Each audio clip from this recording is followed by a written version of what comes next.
Salam sejahtera dan salam Sarawak Maju Makmur bersama saya Grace Chon Lee. Tumpuan berita, Sarawak sedang menerajui sektor ekonomi hijau dan tenaga boleh diperbaharui khususnya dalam bidang hidrogen sebagai usaha mengurangkan kesan perubahan iklim. Premier Sarawak Datuk Petinggi Tan Sri Dr. Abang Abdul Zuhari Tun Datuk Abang Openg memberitahu dalam hal ini Sarawak adalah negeri pertama di rantau ASEAN yang menghasilkan hidrogen daripada air. Jelasnya, hidrogen merupakan bahan api masa depan dan Sarawak telah bermula dengan bas dan sistem transit aliran autonomi ART yang dikuasakan oleh hidrogen. When the World Congress on Water came to see me about 6 months ago, they wanted to have a meeting, world meeting on water. So they narrowed down, they heard about Kuching, Sarawak, using water to produce hydrogen. So they include us in the list so that all the engineers, experts in water will come and discuss about the future of water. They narrowed down to 2 places. That is Sao Paulo, as you know, in Southern America, and Kuching. Finally, the whole assembly in France, 2 days ago, they decided we choose Kuching to be the venue. Jadi, we become a reference point. Because in Asia, we are the first to produce hydrogen from water.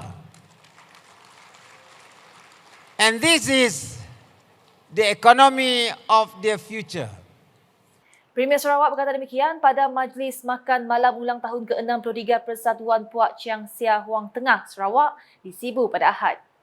Sementara itu, beliau menjelaskan peruntukan dana kepada sekolah Cina telah ditambah untuk membantu dalam pembangunan bakat. Menurutnya, ini adalah antara usaha meningkatkan pendapatan isi rumah Sarawak supaya menjadi negeri berpendapatan tinggi menjelang tahun 2030. Dalam majlis sama, Premier Sarawak bersama Konsul Jeneral Republik Rakyat China di Kuching, Zing Weiping telah menyaksikan perasmian jawatankuasa pelaksana ke-23 Persekutuan Persatuan Huang Malaysia. Difahamkan seramai 1,800 orang dari seluruh Malaysia telah menghadiri majlis ulang tahun tersebut. Berita seterusnya, pembangunan infrastruktur melibatkan kawasan sempadan di negeri ini akan diperkasa susulan pengumuman peruntukan tambahan lebih RM1 bilion daripada Kerajaan Persekutuan. Timbalan Premier Sarawak, Datuk Amar Wang Tengah Ali Hassan memberitahu peruntukan tersebut bukan sahaja untuk Sarawak namun termasuk Sabah. Menurutnya, peruntukan tersebut bertujuan untuk pembangunan di kawasan sempadan lebih-lebih lagi untuk pembangunan kompleks imigresen, kastam, kuarantin dan keselamatan ICQS. Pertamanya memanglah dari segi aspek keselamatan. Keduanya ialah untuk kita nak melancarkan lagi, nak mempertingkatkan dari segi pembangunan di kawasan sempadan. Beliau berkata demikian ketika di media selepas menyempurnakan Majlis Pelancaran Pesta Simunjan 2023 dan perasmian Simunjan Kitchen di Simunjan pada Ahad. Sementara itu, beliau yang juga Menteri Perdagangan, Antarabangsa, Industri dan Pelaburan Sarawak berharap penganjuran Pesta Simunjan dapat melonjakkan lagi nama Simunjan khususnya dalam rangkaian kerjasama bidang-bidang tertentu. Terdahulu, Datuk Amar Wang Tengah yang diiringi oleh Adun Simunjan Al-Adris melawat ke tapak regata bagi melakukan upacara simbolik pelancaran Pesta Simunjan dengan memotong tali belon gergasi Pesta Simunjan 2023. Sejurus selepas acara di Simunjan Kitchen, beliau bersama rombongan menuju ke pentas rakyat bagi acara penyerahan memento dan gimik perasmian bike gathering. Dalam program berasingan, Menteri Pendidikan Malaysia, Fadlina Sidik telah mengangkat Sarawak sebagai contoh madani yang unggul dan layak dijadikan rujukan oleh negeri-negeri lain di Malaysia. Beliau memuji budaya hormat menghormati yang tinggi di negeri ini yang mana kepelbagaian etnik dan budaya diintegrasikan dengan harmoni dalam satu kesatuan yang mengagumkan. Katanya Sarawak secara tidak langsung membuktikan kelebihannya dalam memahami dan menerima perbezaan sebagai kekayaan. Fadlina menyuarakan pandangan tersebut semasa menghadiri program lawatan Menteri Pendidikan Malaysia ke Sekolah Daerah Simunjan pada Jumaat. Menerusi lawatan tersebut, beliau turut mengumumkan program susul tindak Parlimen yang bertujuan untuk menangani isu-isu yang dibangkitkan oleh ahli Parlimen dengan kerjasama Kementerian Pendidikan Malaysia. Program ini jelasnya akan melibatkan kunjungan ke sekolah-sekolah untuk menyelesaikan isu-isu yang timbul. Di samping itu, beliau turut memberikan peruntukan sebanyak RM200,000 kepada pejabat pendidikan daerah Semunjan untuk tujuan penambahbaikan pejabat tersebut. Kepaparan berikut, Majlis Sambutan Hari Malaysia Peringkat Kebangsaan 2023 yang berlangsung di Stadium Perpaduan di Kuching pada Sabtu telah mencapai tahap kegemilangan yang luar biasa. Menteri Komunikasi dan Digital merangkap Menteri Bertanggungjawab Sambutan Hari Malaysia Peringkat Kebangsaan 2023, Fahmi Fadzil berkata, acara ini malah melebihi jangkaan dengan kehadiran lebih 5,000 orang sehingga memenuhi ruang sedia ada yang telah disediakan. Saya merasakan this is a fitting cap ataupun satu program kemuncak kepada sambutan Hari Kebangsaan dan Hari Malaysia, dan ini sudah pasti bagi saya secara peribadi, manakala ini kali pertama saya mengendalikan, dia sangat bermakna, sangat tidak akan saya lupakan. Waktu ini saya rasa selesai sebahagian daripada tugas hakiki saya. InsyaAllah kita akan teliti apa yang mungkin boleh kita lakukan pada tahun depan untuk Hari Kebangsaan dan Hari Malaysia, sambutan-sambutan yang sangat bermakna untuk negara kita, yang ditambah baik, diperkemas. Katanya ketika ditemui media sebaik sahaja selesai Majlis Sambutan Hari Malaysia Peringkat Kebangsaan 2023. Dalam hal itu, tambah Fahmi, keberkesanan acara ini dapat dilihat daripada pelbagai persembahan pengisian, termasuk amanat daripada Perdana Menteri dan Premier Sarawak yang amat bermakna bukan hanya untuk Sarawak, malah seluruh rakyat Malaysia. Pesanan yang disampaikan, peringatan yang dianjurkan dan juga sedikit pengumuman yang dibuat oleh Yang Berhormat Premier tentang bagaimana Kuching, Sarawak dan Malaysia akan menjadi tuan rumah kepada satu conference industri air, IWA pada tahun 2028. Itu sangat-sangat bermakna.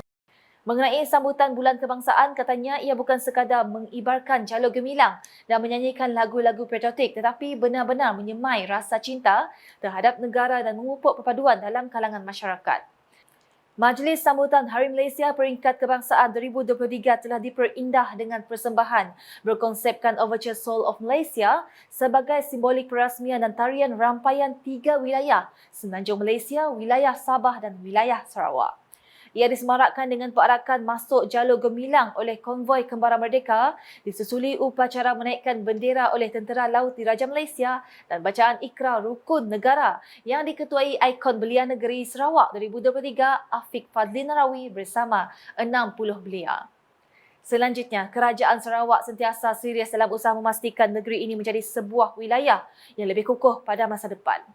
Adun Batu Gitang, Insinyur Loh Keciang berkata, kesepakatan antara pemimpin-pemimpin di Sarawak merupakan komponen penting dalam membawa hala tuju negeri ini ke arah pembangunan mampan. Dan kita juga bersyukur kerana di bawah Kerajaan Sarawak, pemimpin-pemimpin sentiasa bekerja dan melaksanakan tanggungjawab demi rakyat. Tidak seperti mereka di seberang sana, tidak habis-habis dengan perebutan kuasa, jawatan dan berpolitik tanpa mengenang bangsa. Beliau berkata demikian semasa berucap dalam Majlis Penangguhan Program Ziarah UKAS bahagian Kuching di Pusat Khidmat Batu Kitang di Kuching pada petang Ahad. Sempena program tersebut, pelbagai acara turut diadakan termasuk pertandingan karaoke lagu patriotik, konvoi bermotosikal dan pertandingan mewarna kategori kanak-kanak serta pertandingan e-sports. Dahulu, konvoi Sarawak Maju Makmur disertai lebih 60 motosikal telah mengelilingi kawasan Padawan serta Batu Kitang bagi menyemarakkan lagi semangat kemerdekaan sempena Hari Malaysia. Manakala di Bau, Siniawan Country Music Festival 2023 edisi ke-6 bertemakan Back to Country akan berlangsung di Pekan Siniawan pada 6 dan 7 Oktober ini. Adun Serembu Miro Simu berkata, festival ini merupakan acara tahunan yang kebiasaannya berjaya menarik sekitar 10,000 pengunjung. Menurutnya, penganjuran pada kali ini dijangka akan menampilkan 9 artis dan kumpulan pemuzik tempatan yang akan membuatkan persembahan bertemakan country music serta aktiviti-aktiviti yang berkaitan dengan tema tersebut. Our aim is to wait until our Siniawan waterfront completed. Only then we plan to bring the international artists that is our plan. Then for this year, we still concentrate with our local bands. We have 2 bands from Miri, 1 band from Kuala Lumpur, and we have another 4 local bands here, and include 2 solo performers. So in total, we have 9 performers for the 2 consecutive nights, 6 and 7 October. So we have 2 solo. The solo performers perform on the street with their talents and guitars, and sing for numbers of very famous country music songs. And the rest, I hope that to all the country music followers, not only the country music followers, but all the surrounding people, either in Bau, in Kuching, will come over to Senyawan on 6 and 7, enjoy the different atmosphere in Senyawan with the old charm look little town. I think the only survived little town in Sarawak now, where we still maintain. Beliau berkata demikian dalam satu sidang media yang diadakan di Bau pada Khamis. Miro juga berharap agar lebih ramai pengunjung dapat hadir memeriahkan festival ini yang menawarkan pengalaman menarik dalam suasana kampung yang unik. Sekian edisi Tengah Hari bersama saya, Grace John Lee. Berita lebih lanjut boleh didapati di semua platform media sosial UKAS, termasuk portal ukas.sarawak.gov.my dan UKAS channel di YouTube. Sebelum akhiri buletin UKAS, saksikan paparan visi Premier Sarawak 2030. #Saluran Informasi Rakyat, Salam UKAS. Visi Premier 2030. Strategi Pembangunan Pasca COVID-19 PCDS 2030. Dengan mandat penuh rakyat Sarawak untuk 5 tahun yang akan datang, kerajaan negeri yakin memenuhi komitmen untuk melaksanakan inisiatif-inisiatif pembangunan yang sedang dirangka dan sedang dilaksanakan. Lebih banyak kemajuan dan manfaat dari kemakmuran untuk kesejahteraan rakyat Sarawak akan direalisasikan. Kerajaan negeri akan sedaya upaya mencapai inisiatif-inisiatif pembangunan yang sedang dilaksanakan dan yang telah dirancang di bawah Strategi Pembangunan Pasca COVID-19 PCDS 2030 yang dilancarkan pada 22 Julai 2021. Menjelang 2030, Sarawak akan menjadi negeri maju yang dipacu data dan inovasi di mana semua rakyatnya menikmati kemakmuran ekonomi, keterangkuman sosial dan kelestarian alam sekitar.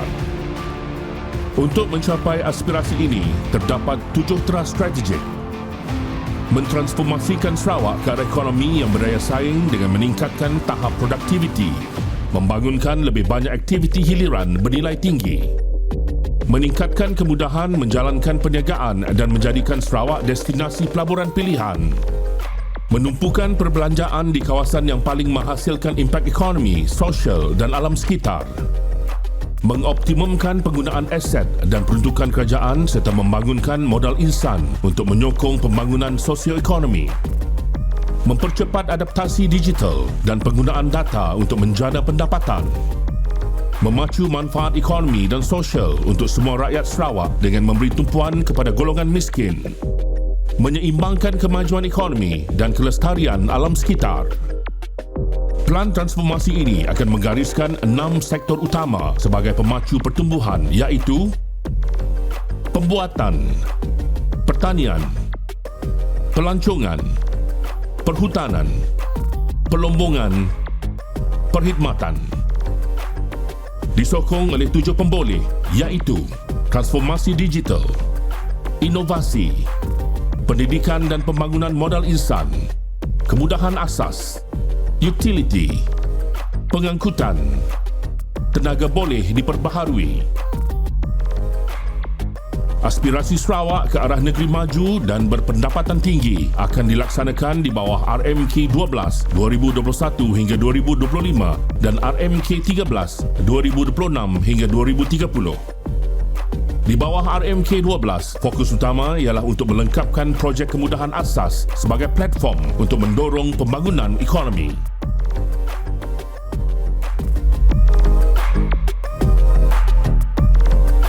Visi Premier Sarawak Maju 2030.